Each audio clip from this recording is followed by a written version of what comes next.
My wife forgot to delete her browser history. I can't believe what I found.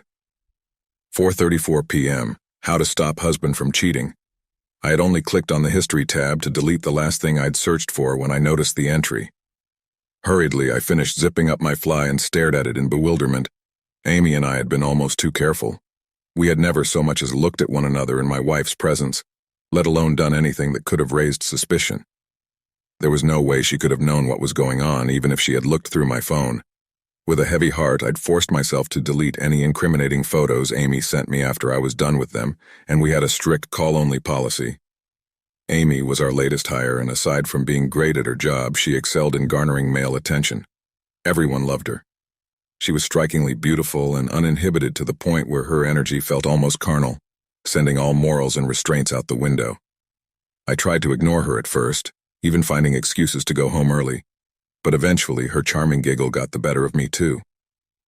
4:37 p.m. How much does divorce cost? Droplets of sweat sprang out on my forehead. What? Was my wife planning to divorce me, but why? There was no way she knew about Amy and me. Was there someone else? Was she planning to accuse me of infidelity, all while going at it with some lover boy she'd met at her yoga class? 4:39 p.m. Why do humans feel emotions? I pursed my lips. If by some miracle my wife did know about the affair, I couldn't imagine the way she must have been feeling. I woke up late this morning and found a note on the kitchen table, saying that she didn't want to wake me and that she was out doing her Saturday errands. I almost felt compelled to call her and, I flinched as a large drop of blood landed on the keyboard. What the hell? My first instinct was to look up at the ceiling. Nothing. A strong metallic smell made me come to my senses. I brushed my hand against my face. A bright red smudge sat on my palm. I stared at it, alarmed. I'd never gotten nosebleeds before, aside from the time I got hit in the face with a football in high school. My head raised, I scrambled to my feet and made a dash for the bathroom, my hands cupping my throbbing nose. Once I had managed to stop the bleeding and clean myself up, I returned to the computer. 4:44 p.m. Which part of the brain is responsible for love? This was an oddly specific search. I couldn't recall my wife ever being interested in science or biology. I checked the account logged into the browser just in case. Perhaps this was someone else's history altogether. Or maybe we'd been hacked. No. Seemed like everything was in order. My wife's smiling face stared back at me from the login window. What was she doing searching for brain parts anyway? 4:49 p.m. What is excerebration? What was excerebration? Some kind of fancy divorce. I'd never heard of the term in my life. I didn't even hesitate before clicking it, eager to find out what my wife was planning for us. I wish I hadn't. As the results came up on the monitor, my stomach lurched and my gag reflex kicked in. The images were graphic enough for my hand to automatically gravitate towards the return button, but a short paragraph in bold caught my eye. An ancient procedure involving chiseling through the bone of the nose in order to scoop out the brain matter. My heart hammering in my chest, I clicked the back button and scanned the rest of the entries. 5:01 p.m. Can a person live without the hypothalamus? 5:05 p.m. Location of the hypothalamus. 5:11 p.m. How much temazepam is safe? My skin crawled as I read, but I couldn't look away. I was so immersed that I didn't even hear the front door bang. Honey, I'm home. I stared at the wall, too shocked to reply. What was I meant to say? How was I supposed to ask her about all this? Hello? She called again, her heels clacking towards me. Hey, I choked, throwing the box of tissues into the drawer. How was... Oh, good, she smiled as she appeared in the doorway. How are you? You had quite a lot to drink last night.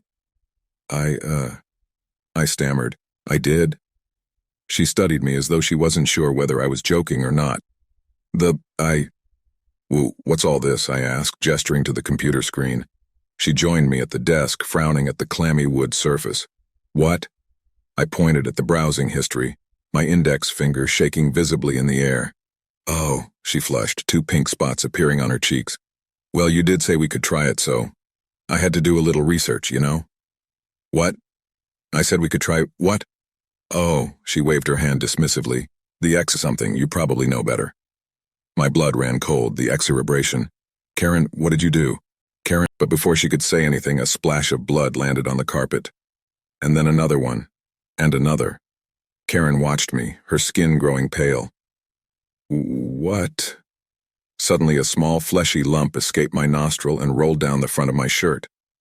We both stared at it in shocked silence.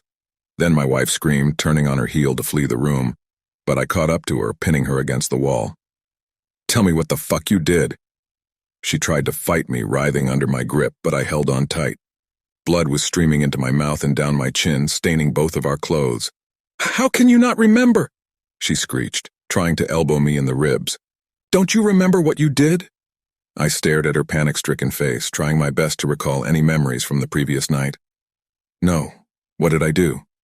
You came home after work and told me you were leaving me for Amy, she sobbed.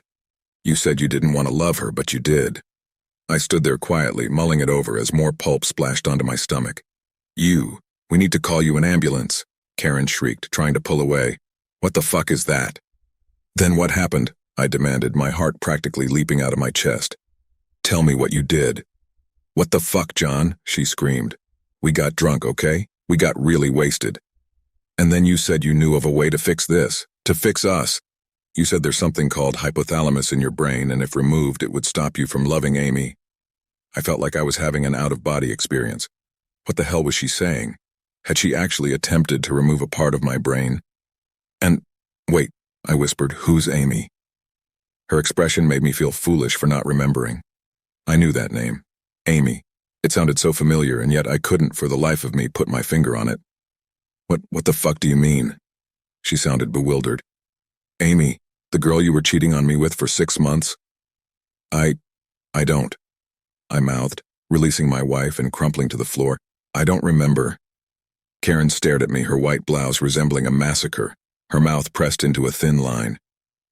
What's happening to me? I whispered. She was silent for a moment, but I could see her eyes brimming with tears. Honey, what if I accidentally hit your hippocampus instead? What? That told me nothing. For fuck's sake, Karen, I'm not a fucking encyclopedia. Enlighten me. What the hell is a hippocampus? Nothing could have prepared me for what she said next. Honey, she sobbed, you're a doctor. It's the memory part of your brain. Thanks for watching today's story. If you enjoyed it, please give it a thumbs up and let us know your thoughts in the comments section below. We love hearing from you. Don't forget to hit that subscribe button and the notification bell so you won't miss our daily dose of captivating tales. Looking for more stories? Check out the playlist on our channel for a wide variety of tales. Do you have a story of your own that you'd like to share? We'd love to hear it. Head over to our About page and send it to our email, and your story might be featured in our next video. Remember, every story counts, and we can't wait to hear yours. Until next time, keep sharing, keep listening, and keep being awesome.